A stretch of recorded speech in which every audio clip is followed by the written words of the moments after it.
Ya, bismillahirrahmanirrahim. Assalamualaikum warahmatullahi wabarakatuh. Shalom, Om Swastiastu, Namo Buddhaya, salam kebajikan. Puja terhadap Tuhan, salam terhadap Nabi. Langsung saja, perkenalkan, nama saya Sarvin dari akuntansi diploma 4 atau dikenal akuntansi terapan dengan NIM 19921522027. Ingin memaparkan sebuah presentase mengenai materi probabilitas. Itu tugas dari statistik inferensial. Baik, sebenarnya kita perlu pahami dulu gitu distribusi mengenai probabilitas normal. Oh, dalam suatu kriteria yang sama juga menghindari terjadinya penilaian yang condong atau biasa di suatu kategori saja gitu. Itu sebuah pengertian mengenai distribusi probabilitas. Dengan distribusi yang berpusat dan simetris pada nilai rata-rata di seluruh data di suatu populasi. Jadi penilaian yang berat sebelah atau tidak seimbang kemudian akan dapat dihindarkan gitu. Namun juga membantu dalam menentukan tingkat normalitas dan kecenderungan sentral dalam statistika. Statistika sendiri itu, khususnya statistika peluang, itu normalitas suatu data menjadi hal penting yang tidak boleh diabaikan. Misal melalui teori yang diterapkan oleh distribusi Gauss, tingkat normalitas data atau kecenderungan sentral juga dapat ditentukan secara lebih mudah. Itu yang pertama.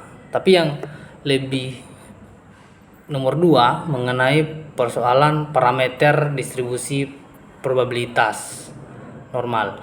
Jadi nilai rata-rata umumnya digunakan sebagai pusat distribusi atau penyebaran nilai lainnya.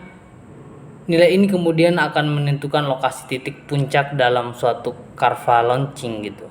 Jadi sementara nilai-nilai lainnya sengaja dibuat menyebar mengikuti rata-rata. Jadi standar deviasi sebagai penghitungan variabilitas berfungsi sebagai penentu lebar suatu kurva distribusi normal. Jadi ada standar ini juga dapat menghitung seberapa jauh kecenderungan data akan melebar dari nilai rata-rata secara sebagai titik pusatnya gitu. Jadi kian kecil nilai standar deviasi, maka kurva juga akan memiliki bentuk yang semakin runcing gitu.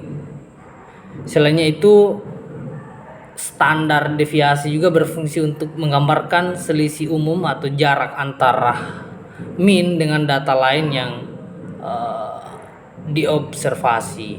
Perlunya ada observasi gitu. Dan kemudian parameter populasi versus perkiraan sampel itu harus rata-rata dan deviasi standar sebagai nilai parameter yang berlaku untuk seluruh populasi.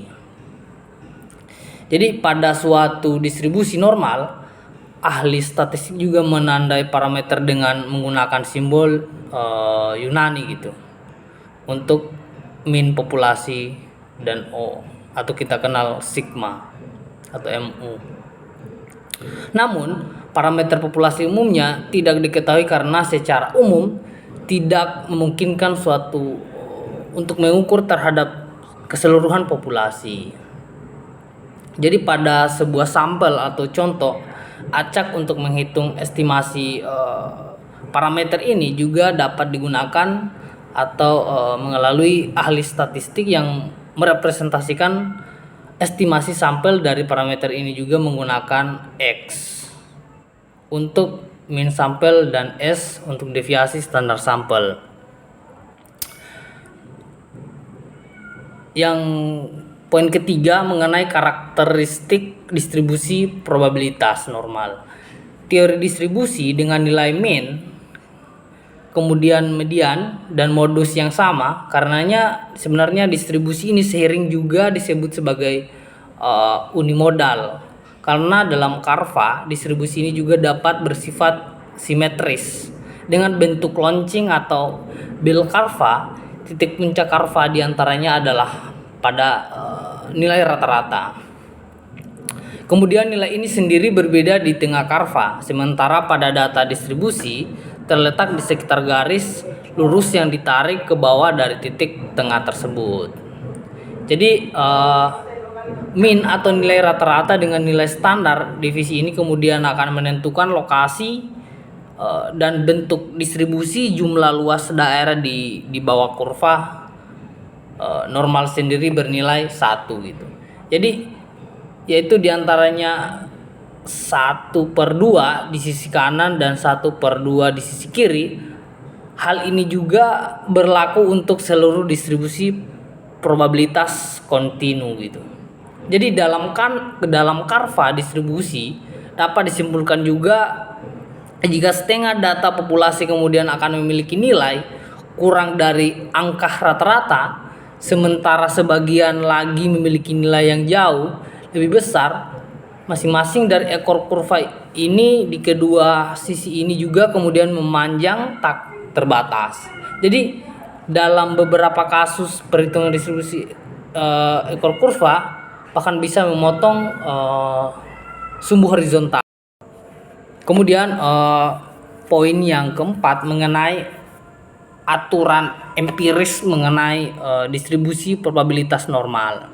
Perlu diketahui bahwa misalnya dalam distribusi normal 68% pengamatan dalam kisaran negatif per min 1 standar deviasi dari rata-rata 95% dalam kisaran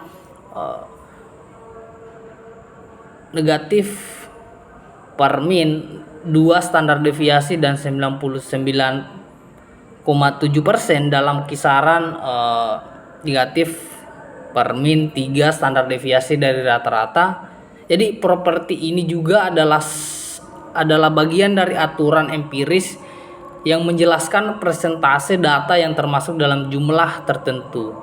Jadi perlu diketahui bahwa deviasi standar dari min itu untuk kurva terbentuk lonceng gitu. Jadi mungkin itu yang bisa saya sampaikan mengenai materi saya tentang distribusi probabilitas normal. Adapun lebih dan kurangnya mohon dimaafkan karena yang sempurna itu yang dimiliki oleh Allah Subhanahu wa taala. Kalaupun ada yang salah itu beranjak dari saya sendiri. Dengan akhir kata yang bisa saya sampaikan, wabillahi taufiq wal hidayah. Assalamualaikum warahmatullahi wabarakatuh.